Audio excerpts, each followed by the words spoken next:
Hello, Internet! Welcome to Two and a Half Brains. We're talking about the latest episode of The Amazing Race. A little behind. We were on vacation. We had a great time. Bailey was here holding on the fort, keeping us happy and satisfied while we were away, and he was taking care of the house, cooking and cleaning, keeping things nice. No. But we did have a nice vacation. Now we're back and we're getting caught up on what we missed. So definitely be sure to subscribe to our recording's been kind of sporadic, and now with new potential lockdowns, I think it's gonna be even more sporadic and all over the place. We're probably gonna do, if we do anything with Masked Singer, we're probably gonna do it kind of in a bit of a lump sum. So something to kind of keep in mind. But if you subscribe, you'll get everything. Be sure to subscribe right below. Email show, paperproductions@gmail.com. Like us on Facebook, facebook.com/paperproductions. You can tweet me at YoGrabAGabba. You can tweet Jessica at JustT820. And welcome Jessica, welcome Bailey. Thanks. Hopefully Bailey is less talkative and Jessica's a little more talkative this week. We'll see. More talkative. I don't know. I'm just trying to include you and Bailey in this. So yeah, and Bailey's like, I have nothing to say. You already told me to shut up, so I'm going to shut up. Put me down. I'm going to bark my head off, so don't put me down. Exactly. I will never insult you. I will never insult you. I won't put you down. As I think the great Jim Carrey once said, behind every great man is a great woman rolling her eyes. So I'm not that great, but she's always rolling her eyes. Yep. So we're going to talk about the latest episode 4 of The Amazing Race. Again, we're a little behind. I think episode 6 is going right now. We haven't watched 5 yet either, so we're not spoiling anything, but we're going to talk all about it, talk about our power rankings, and kind of break it all down here, and hopefully have a little fun along the way. So, Jessica, let's go ahead and get started here with any initial thoughts, and then obviously we'll talk about the yield. It was a good episode. It was fun things. Like I said before, every week everybody's in a different spot. It's never everybody. One person's leading the pack, although there's always one that's usually in the top 3. But, it was cool. I didn't watch the original Amazing Race that did the, Detours? That they did that episode, but it was pretty cool. It was nice. It was, seemed like very difficult, so I wasn't expecting an elimination at the end because of how difficult it was, so... Yeah, and they usually go 3, maybe 4 with a non-elim. So this one, I figured it was either going to be this time or next. Yeah. For sure, for a non-elim. They usually do 3 non-elims per season. Non-elims? Who the heck are you? A person who's talking on the internet. I'm going out on a limb. That's going to be a non-elim. Yes. Bailey loved it. Bailey loved that joke. He's like, thank you for telling that joke. That was funny. You're ridiculous. So, anything else to add, or? No, because I'm trying to remember the beginning of this episode as it is. Yeah. So they... Bad memory. Yeah, it's a lot of stuff coming at you, but... So we... They traveled to... Portugal. Yes. And they were speaking to they had some kind of rough cab drivers early on. They had to go to a junkyard, I guess, sort of, or I don't know, they pick up the supplies. You've got this in a different order. Yeah, I do. Totally confused. They had an option for the yield. This episode nobody used it. Yeah. They also had to make some exotic drinks. They had to grind up the plant and then pour the water into it. Pestle and mortar, and was it mortar, whatever it's called, I think. Sure. Yeah. And that was like that. All that was pretty not significant really. The first thing that was significant was the roadblock. That was when they had to go basically go to the junkyard, get some supplies, and make a cello. I think it was. Yeah. For the kids to play, all the kids in the town play instruments out of garbage that they, which was amazing. Yeah, they took. It's pretty amazing. They took the garbage. Yeah. He doesn't like that pun either. They took all the garbage and basically made each person had to make a cello. They want to be the fastest one to do it, and they had to take it to the kid for them to play it, which was awesome, and it sounded great. So for them to be able to repurpose items to do that, great. And this was because of roadblocks. Only one person could perform it on each team. Some did really well. Some really struggled. And kind of set the pace, but they all got in the same flight. So they all started back at 0. Yeah, so there was nobody who had an advantage from the previous week or anything. No advantage. Just depending on who your cab driver was and finding where you needed to go. Yep. And then obviously your skills. It was ultimately up to you. Yep. So after the roadblocks, a few teams were out front. The teams who were out front pretty much stayed out front, with one exception of one team who fell way back to the end. We'll talk about them. But for the most part, the teams who got the advantage in the roadblock pretty much held it. Throughout the leg. What about the detour decision? Yep. So what was the choice? Pyramid. Both were flashbacks from previous seasons. It's called Pyramid Melons or Cupheads, I think. That's not what it was called, but that's what I'm calling it. Oh, okay. And the one was like, use your melon. Yeah. Then the other one's the stacking of the melons. Yeah, so Melons. Yep, all about melons. So they both were from previous seasons. One was stack watermelons into a pyramid, kind of high. Rotan. Rotan. Yep. And then the other one was you had to balance a cup on your head and do a dance. Wine bottle. A wine bottle. Sorry, wine bottle. Yeah. I don't think it was really wine. It was water. But well, it was the shape of a bottle. It was the bottle dance. Right. Not a cup. Either way, you were way more accurate than I was with what I said. So fair enough. And so I think 3 teams did the melons. I know D'Angelo did it. Yeah, Hung and Chi switched to do that one, then what was the last one that did it? The volleyball guys did it for sure. Oh yeah, the volleyball. That's it. There were only 3 that did the melon one. And then Hung and Chi switched from the dancing one to the melon. Yeah. Okay. Mm-hmm. So how did it go? What was the best choice to make? I don't really know. I don't think there was a best choice. Probably the watermelon, just because if you don't have balance, if you don't have a flat head in any spot, then how are you going to balance the bottle on your head? People are having difficulty. Your hair, like for you with your hair, it's going to be hard for you to do that because it's springy. It's got, it's not a level playing field for it. Watermelon was difficult too because you had to have a lot of attention to detail, which these two one struggling with. Team at least didn't do it. The other ones kind of worked through it. I don't know. I really don't know. There wasn't a clear, easy one. Mm-mm. The dance one was pretty difficult, but most teams, if they stuck to it, they got through it. True. Very true. The watermelon one, didn't they had an example, didn't they, to follow? There was an example. They showed us on the TV, at least, how they build it. Yeah. But I don't know. It looked like there were people there stacking other ones, though. Yeah. So they did look at the example, but they just didn't follow it clearly. They had the right motive in the beginning, and then they just got lazy with it. Right, and you had to get a good base. If your foundation was bad, you were done. And they kept trying to stack it. D'Angelo and Gary really struggled with this, and they got there early. They were one of the first teams to get there, and they were last to leave by a lot. Yeah. They just couldn't get the watermelons to stack. They were not alternating them correctly.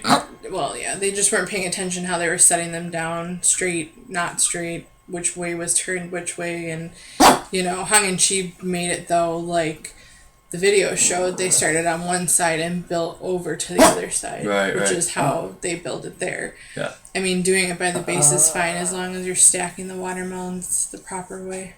For sure. Yeah, I know. This is annoying. This is stupid. I know. Come here.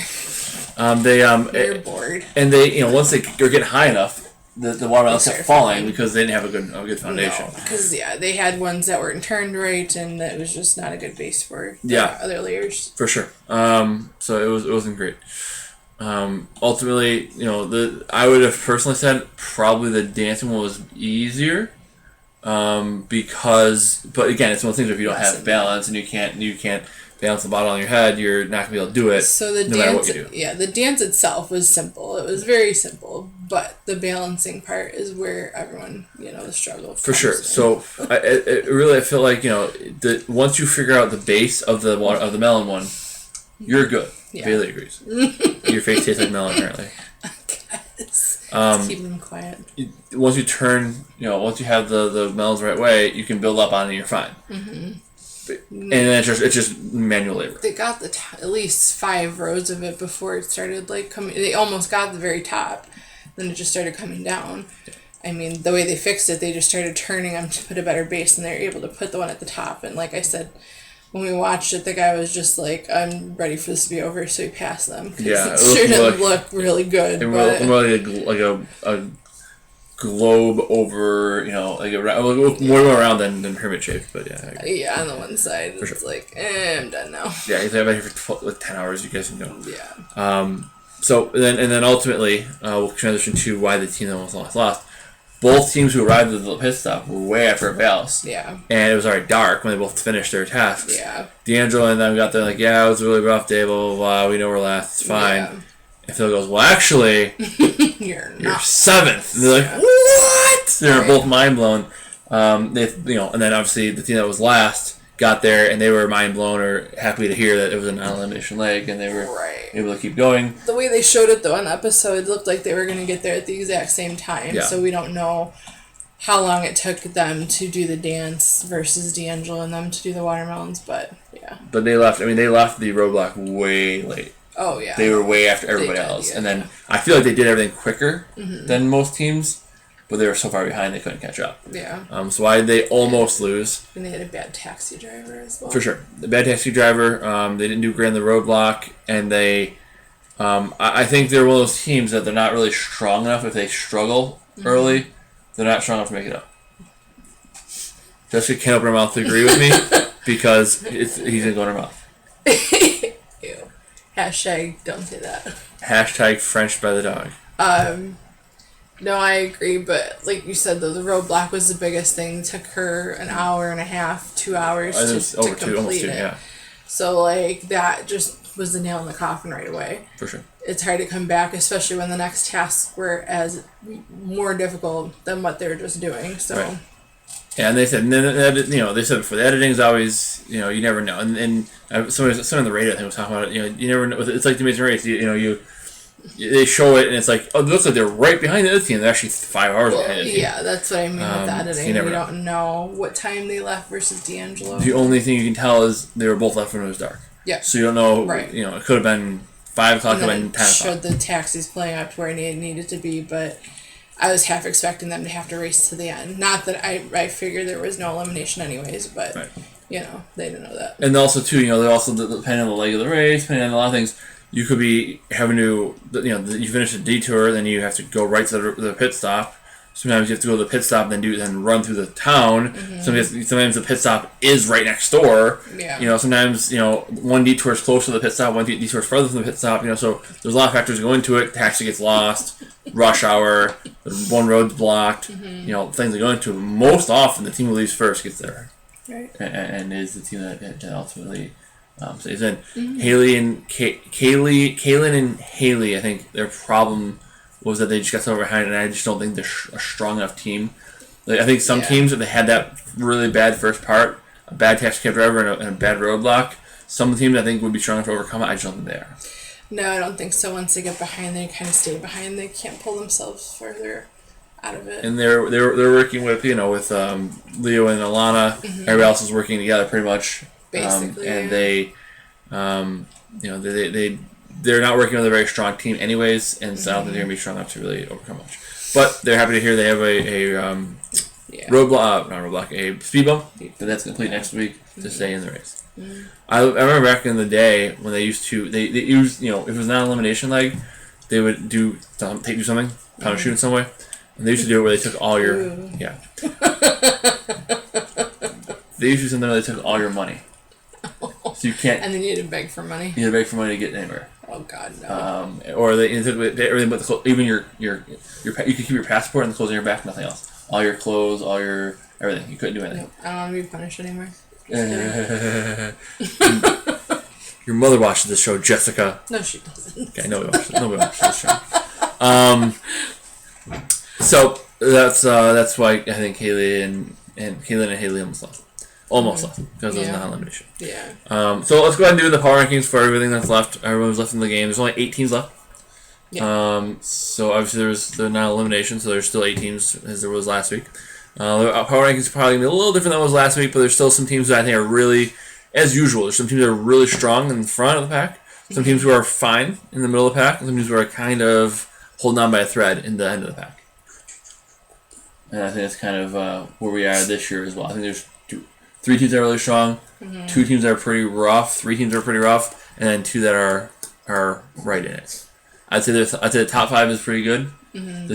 The top three is really strong, and the bottom three is in trouble. That's what I think. Yeah, I can agree. Okay, so who is number 8 on our power rankings? Should be no surprise. Kaylin and Haley. Yeah, they may survive one more week. They may somehow overcome the speed bump and get through, but I don't see them cracking the top 5. They're not strong enough. They do a lot of dumb things. They're blondes. Makes sense. Wow. No offense. The entire show is about not offending people. If you couldn't tell. Yeah, they're not gonna. I mean, who knows? Crazy things happen. I've seen teams who are like, yeah, they're not gonna make it past week 1. They win the whole season. Who knows? But I just don't see it. Yeah. Who is number 7? Leo and Alana. Yeah, I was debating whether they should go here or not. I think they're just they're not making any friends. It was very awkward, the conversation with Will and James. Like you turned us, blah blah blah, and they're like, well, let me say, I don't care. Yeah, I know. It's and like, then okay. the constant Leo has a lot to say. Yeah. Especially during when they're making the cello, and he kept saying to, was it Will? James? Yeah. Will. I don't remember. Will, I think, yeah. He does need help. Like, okay, calm down. Yeah, they're very bitter. Yeah, they're very, very very bitter. But they're bitter to each other, though. Both teams are bitter to each other. Yeah. I mean, they're both on the same pettiness level. Oh, so for sure. No, for sure. It's stupid. Don't focus your energy on that stuff, but... So, I think Will and James made a bad decision U-turn them. They didn't need to U-turn them. They should U-turn somebody who was good, and they blew the U-turn on someone that really didn't need to go out. Yeah. And somebody who didn't end up ultimately going out, now they have an enemy after the game. Right. That's the point of the double U-turn, is that you're going to always have one team that survives that and is pissed. Unless it's, of course, the team that U-turn the team that survived. But, so I think, so that they didn't need that pettiness, they didn't need that confrontation. And Leo and Alana need to be like, oh, it's okay, guys, it's fine, don't worry about it. And then if they want to get revenge later, they can do that. Yeah. We have to show up front that you forgive them. Right. Because you're just going to make it worse. Yeah. It's like in Survivor. Somebody votes against you, and you stay in the game, you don't get voted out. Well, you're mad that they voted against you. But you can't just go blow up on them. You have to take it with grace, and then you can make a move against them. Remember, 7th season of Survivor, one of the most famous moments was Rupert. He was on the Amazing Race last year. He was barely. He was fan favorite. Everybody loved him, and Johnny Fairplay voted against him. And he comes back from the camp and goes, "Who the hell voted for me? Who the hell voted for me?" And he's like, "John, who the hell voted for me?" And John's like, "I did." He goes, "What the?" And he just completely unglued on him. And guess what? John later voted him out. Because you can't do that. You can't be like that angry and lose yourself on something like that when it's eventually you may need them later. Who knows? It could come down to something where they could both be competing for a spot, and Will and James have their yield, and they don't yield the person because they're mad at Leo and Alana, and Leo and Alana get knocked out. Hey, they yield the person, maybe they stay in. You never know. But if you burn that bridge and you're like, oh, it's whatever. You'll never get the help again. Don't you only get one yield? One yield sees them that they have 2 chances to do a yield. None of them did it, so they all had that yield still. Will and James already did it. No, U-turn. Not with the yield. They had that yield opportunity today where they can slow down another team. I understand. They could, if they have that yield, like a U-turn for sure. Cause they already used it. Yeah. Both already used it. So that's why I didn't use that example. But for example, a yield. They could use a yield, say Leo and Alana are 20 minutes behind another team or 10 minutes behind another team, and Will and James can yield that team for 20 minutes, so Leo and Alana can pass them, but they're mad they're not going to do that now. Haven't they even had situations where you had to switch partners for something. Yeah, that would be. God, I can't imagine they're gonna do that this season. They could. That'd be crazy. Imagine they got switched to work together. Wouldn't that be something? Yeah. That'd be really awesome to see. I hope that happens. Really rooting for that now. But you can't. Bottom line, you can't let that. You can't let your emotions get the best of you in any situation, and you can't be like, "Yo, I'm mad at you," because later on you may need them. Even if you don't, even if you are mad at them, you can't. You have to say. You have to mend that fence. Yeah. You have to. Okay. 6. D'Angelo and Gary. Yeah, they're struggling. They're struggling. They don't pay attention to detail. They do whatever they bowl forward. They push ahead, and don't really think about it. Yeah, I might put them in front of who you have next. Okay. I feel like they do a little bit better than this other team because they can usually get through things.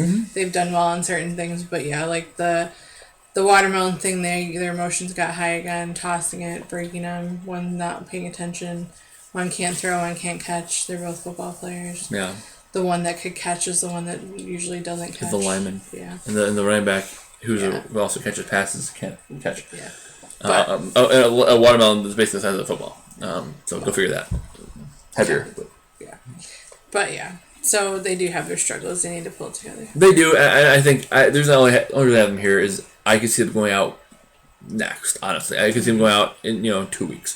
This other team, the top 5 teams, I think, are all going to be around for at least. I mean, anything happens, something crazy happens. New turn, they get knocked out. But I could see them. I see them all kind of making it a little bit longer. And I don't see this team really quite being at that level. I think they are a little too emotional sometimes.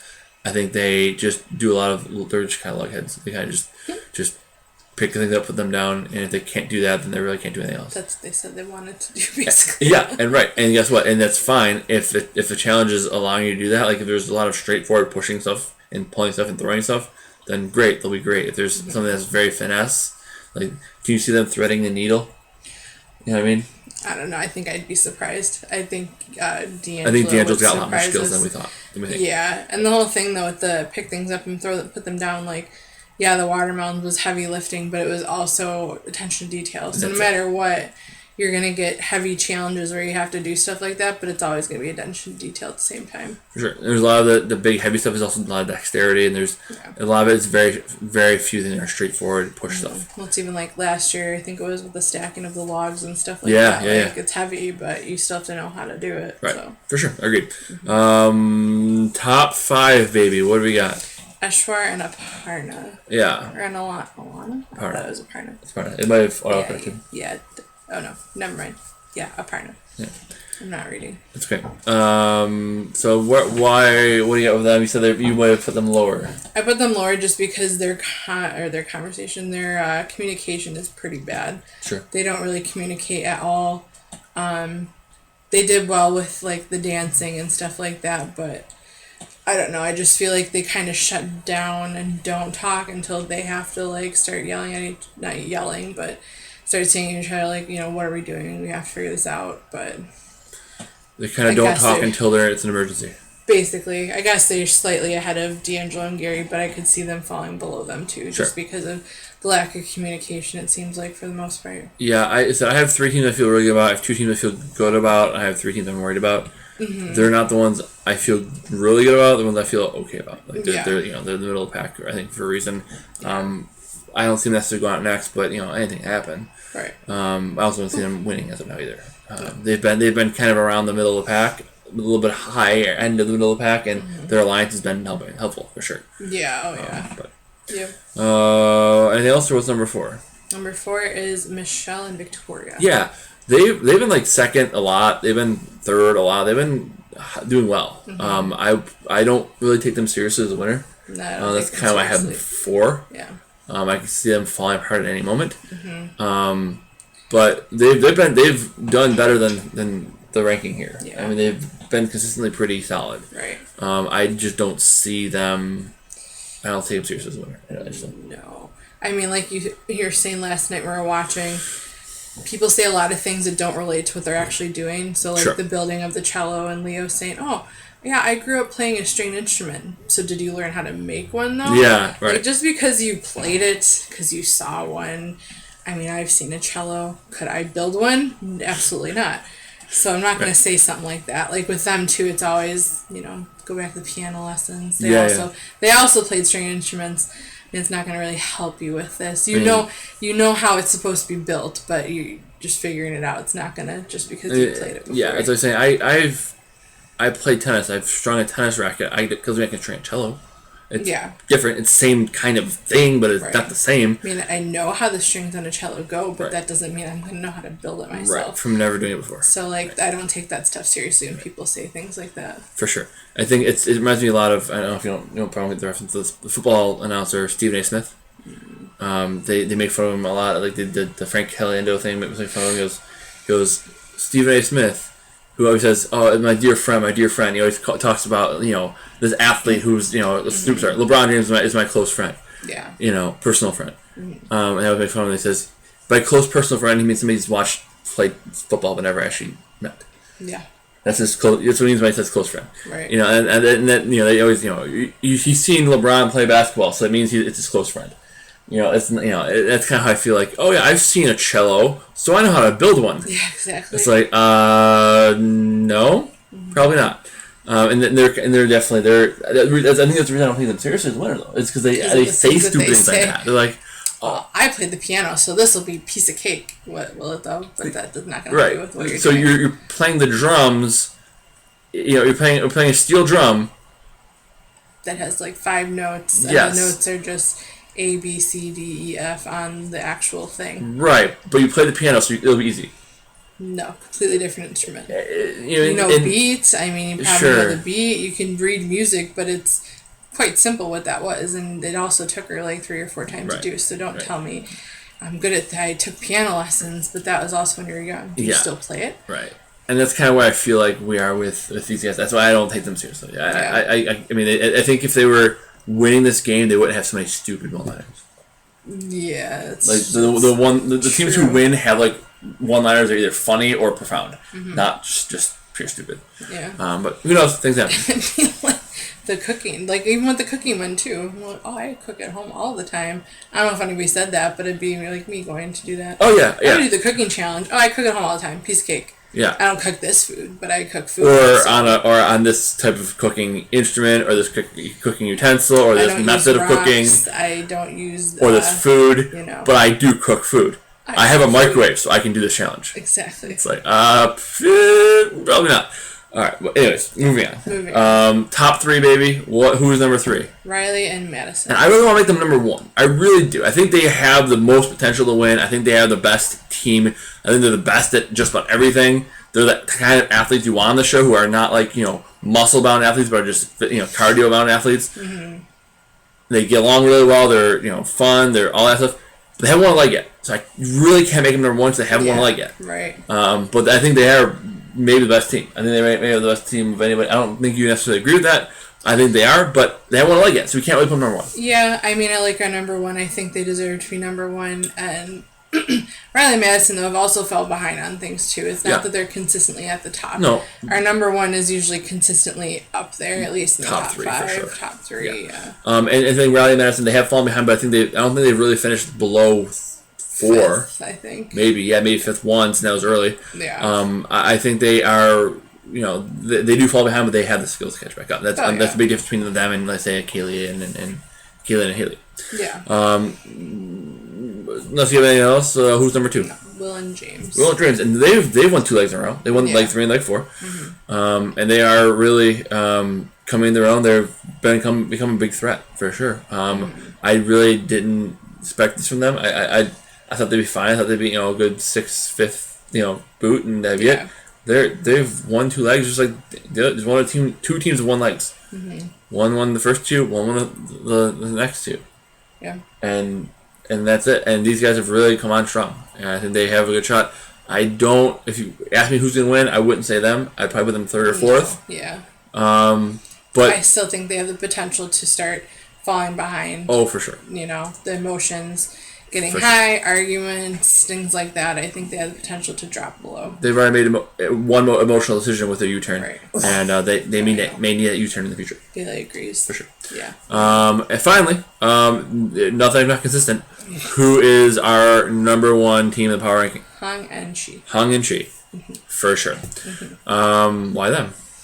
I mean, despite that they don't have good communication, as at least that's what she says, I don't really see that from them. I think they get along pretty well. They're usually no kind of arguments. Parents of 3 kids, they know how to probably communicate without communicating, and they work pretty well together. And for the most part, always seem pretty calm.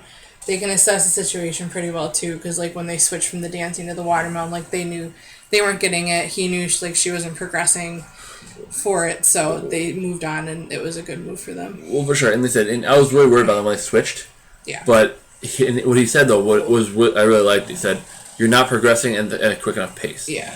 And that was basically a database assessment. Yeah. Based on where how long it's taking you to get this far. If you track that out over the course of time, we're gonna be here forever. Right. So made the decision, and then they were had the next one was physical, way more physical, but the attention to detail was important. They got it done quick. Yeah. For sure, they got done way quicker than I would have thought. Yeah, they just knew which way to build it, I guess. And I don't even know what he does for a living. I feel like it's something along those lines. But Yeah, I'm not sure. I don't know. Yeah, they just knew how to read what was there and just take their time to do it. Speaking of which, the one thing you said that the one-liner from Ashwar. No. Yeah, I'm an engineer. I could build a cello. It's like.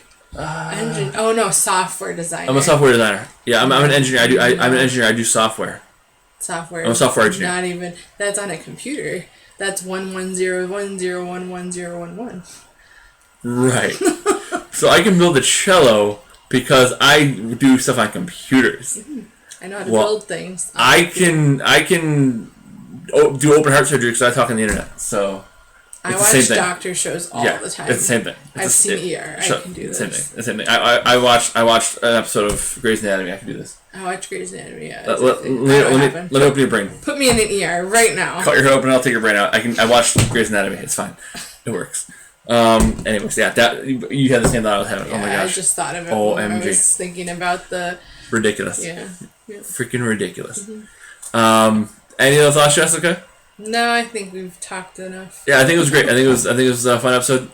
We'll see what happens next. And be sure to subscribe so you do get that update whenever it does come out. Hopefully, next day or two, we'll try and get these out pretty quick. Once we're basically watching 2 episodes at a time, and then recording and getting them out. Within a couple days when as soon as I can get them edited and posted around everything else. You can subscribe so you get everything. So you do regardless of when we do get them out, you'll get the update.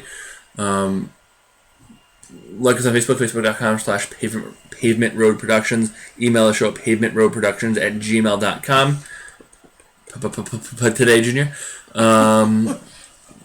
Please. How do people find you on Twitter, Jessica? Just T820. Yeah, I'm not even on Twitter anymore. I ball my handles at Yo Grabba Gabba. Other than that, Bailey's here. He's having a good time. He wants to. He's bored AF. Bored AF. He's like, "This, you guys would need to shut up and give me a treat." I'm over this. He wants a treat. For me, a good boy. Probably gotta go outside. He's like, stop talking about it and get to it, boy. That's what he's saying. All right. Well, other than that, we'll see you soon. Thanks for watching. Until next time, stay true.